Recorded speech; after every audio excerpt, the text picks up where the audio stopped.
Hello, dear viewers, and welcome back. Are you seeking a change in your life? Perhaps things have become somewhat monotonous or repetitive. Sometimes change can be beneficial, like moving to a new place, starting a new job, or adopting a new regimen such as a diet or exercise plan. Other times, it might not feel as positive. Transforming your life in 6 months can seem like an eternity when you consider how long that period feels. However, refining how you confront and approach the goals you're striving for is a great place to start. So, here's how to change your life in 6 months. Number 1, define your goals. Have you ever taken the time to write down the goals you wish to achieve?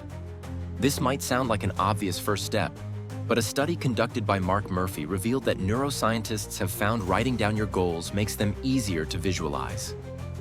This, in turn, makes you more likely to remember why you're doing something. While you might not always have pen and paper handy, or perhaps you don't feel like searching for them, try now, as you're watching this, to find a pen and paper or open the Notes app on your device. Write down exactly what you want.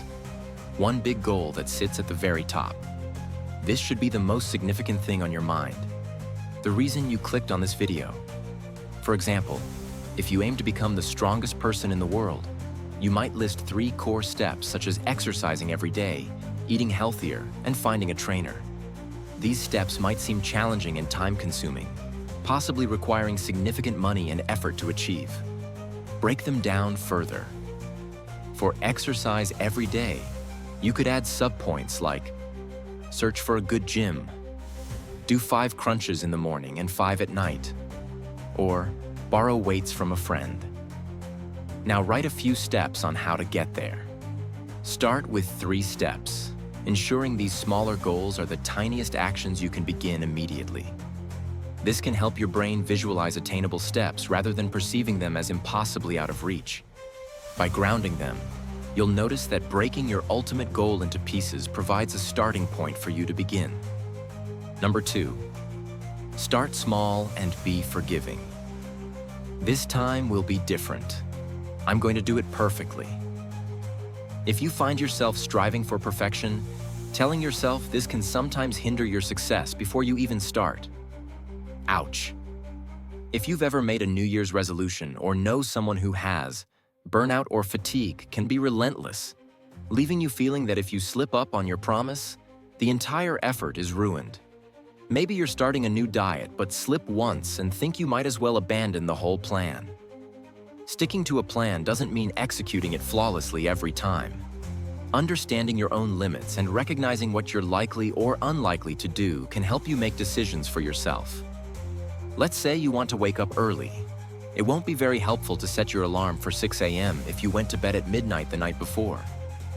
Instead, try to be more compassionate with yourself, just as you would be with a family member or friend. Setting an alarm for 7:50 a.m. may not seem like the significant change you're aiming for, but the more consistently you wake up at 7:50, the more you can gradually move the time earlier.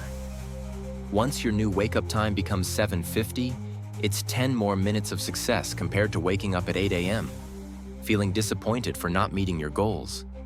Progress is progress. Be gentle with yourself.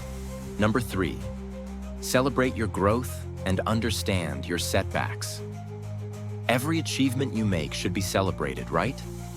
By designating a specific day to review your progress, you help yourself reflect on how far you've come.